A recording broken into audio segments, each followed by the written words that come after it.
दोनों बच्चे दोनों थैले लेके जाने लगे और अल्लाह के नबी यूं खड़े होकर उन दोनों यतीम बच्चों की तरफ नजर डालने लगे और उस वक्त तक उन यतीम बच्चों को देखते रहे जब तक कि वो दोनों यतीम बच्चे नबी की आंखों से दूर नहीं हो गए। मेरी बीवी ने भी चूल्हा संभाल लिया है क्योंकि इस माल में मेरा भी हिस्सा है, आज मेरे घर में भी चूल्हा जलेगा। हजरत आयशा ने 15 दिन चूल्हा नहीं जला उनके घर, आयशा ने चूल्हा संभाल लिया। अल्लाह के रसूल आज तो कुछ मिलेगा, हाँ आज गोश्त पकेगा हमारे घर, तुम चूल्हा संभाल लो, लकड़ियाँ रख लो, चूल्हा पोत लो। फजर की नमाज के बाद माल तकसीम करना शुरू कर दिया।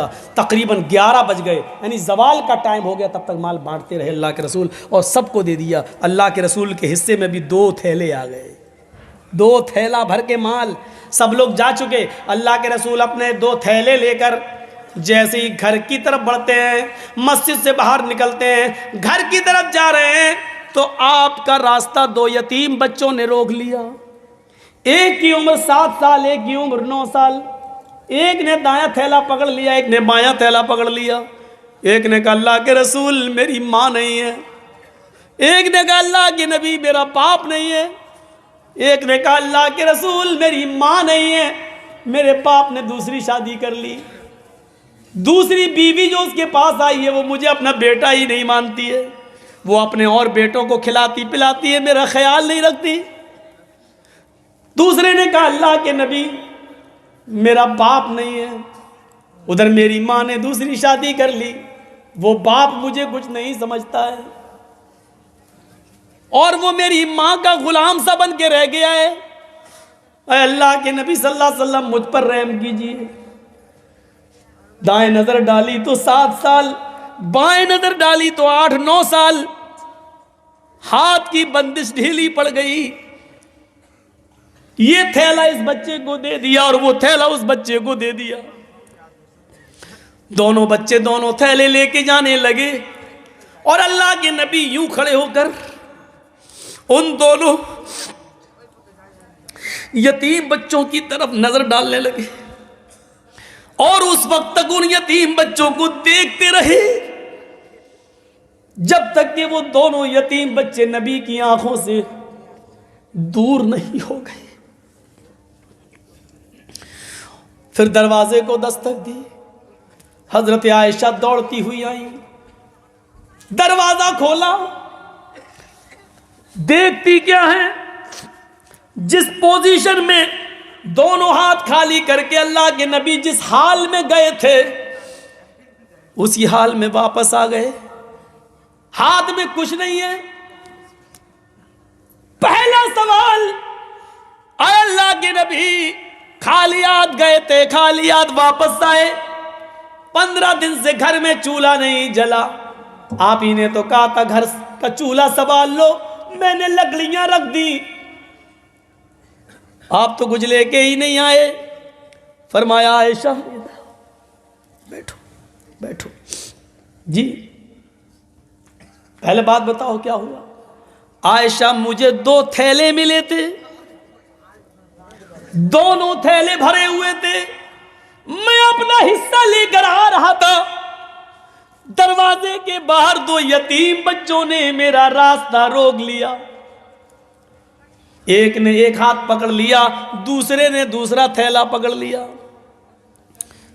एक ने कहा मेरी मां नहीं है, दूसरे ने कहा मेरा बाप नहीं है, एक ने कहा कि मेरी मां नहीं है, मेरे बाप ने दूसरी शादी कर ली, दूसरी औरत मुझे बेटा ही नहीं मानती।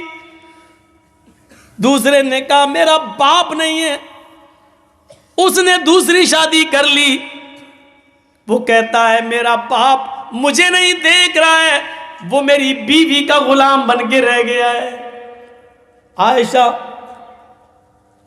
एक की उम्र 7, एक की उम्र 9, मेरे हाथों का में कमजोरी आ गई, मेरे हाथ हिलने लगे।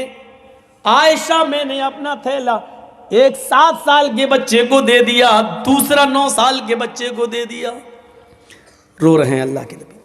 हजरत आयशा आंसू पूछते हुए कहती हैं, काम तो अच्छा किया आपने, ठीक है, लेकिन अल्लाह के रसूल सारा देना क्या जरूरी था? सारा ही दे देते, लेकिन इतना तो दोनों थैलों में से निकाल लेते कि 2 मुट्ठी इसमें से 2 मुट्ठी उसमें से, और फिर सब दे देते कि आज मेरे घर में भी चूल्हा जल जाता।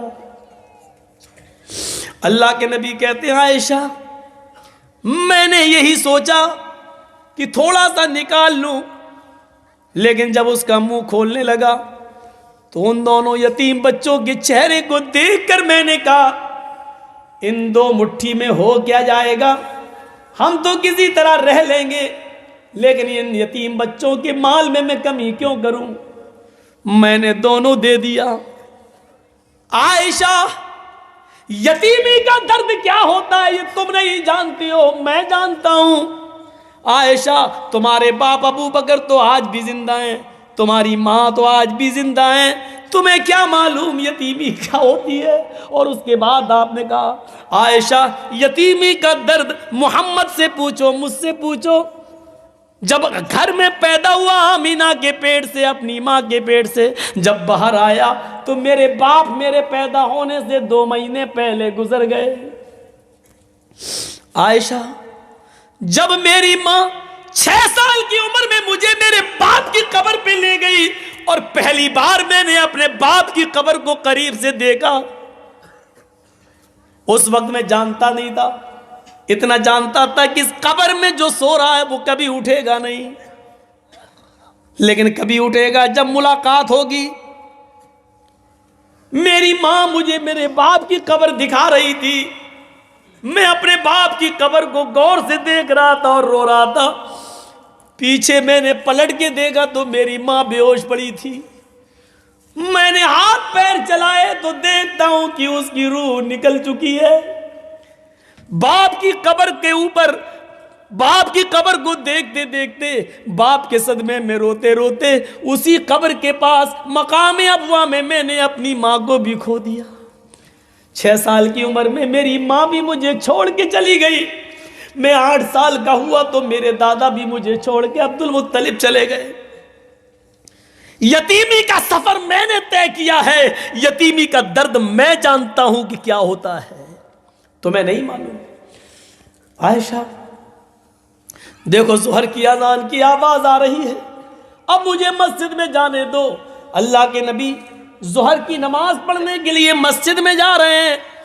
घर से वुजू बनाकर मस्जिद में जाते हैं और नमाज पढ़ते हैं, पढ़ाते हैं, और नमाज पढ़ाने के बाद फरमाते, लोगों आज 2 यतीम बच्चों की यतीमी ने मोहम्मद के दिल को झंझोड़ दिया है, अब आप जन्नत का रास्ता बताते हैं। और लोगों सुनो, अना व काफिलुल यतीमी कहातैनी फिल जन्ना, अना व काफिलुल यतीमी कहातैनी फिल जन्ना, मैं और यतीम को पालने पोसने वाला मैं, और यतीम की परवरिश करने वाला मैं, और यतीम को खिलाने और पिलाने वाला मैं, और यतीम को पाल पोस कर बड़ा करने वाला, कयामत के दिन ऐसे होंगे जैसे ये दोनों उंगली मिली हुई हैं, यानी मैं और यतीम की परवरिश करने वाला मेरे साथ मेरे पड़ोस में रहेगा।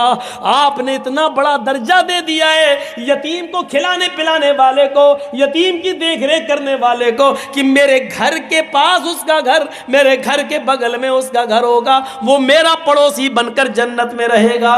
लो, यतीमों की परवरिश करने पर जन्नत मिल रही है, तुम तो यतीमों का माल ही खा जाते हो, तुम तो यतीमों के माल पर ही कब्जा कर लेते हो। आज भी इंडिया में, हिंदुस्तान में इतने मदारिस हैं, इतने मदरसे हैं, सऊदी अरब, दुबई और कुवैत से आने वाली रकम जो सऊदी अरब से इन यतीम और गरीब बच्चों के लिए आती है, लोग तो इस पर भी हाथ साफ कर जाते हैं, यतीमों और गरीबों के नाम पर मिलने वाली रकम को भी चाट जाते हैं। गवर्नमेंट की तरफ से गरीब बच्चों को मिलने वाला वजीफा भी मेरे भाइयों स्कूल के मास्टर खा जाते हैं। ये यतीमी के माल को खाने वालों, तुम्हारा क्या होगा? यतीम की परवरिश करने पर तो अल्लाह के नबी कहते हैं कि वो जन्नत में मेरे साथ होगा, जन्नत में मेरा पड़ोसी बनकर रहेगा। कहां गए, कहां है वो तसव्वुर? हम जरा अपने ज़मीरों को देखें, टटोलें और गौर करें, हम कहाँ पहुँच गए हैं, हमारी सूरत हाल क्या हो गई है।